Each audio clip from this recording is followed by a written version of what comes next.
आपण पाहत आहात कराड टुडे न्यूज।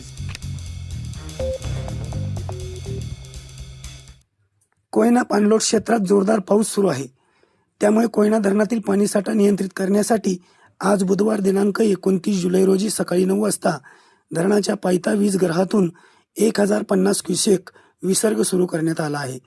त्यामुळे नदीकाठच्या गावांना सतर्कतेचा इशारा देण्यात आला आहे।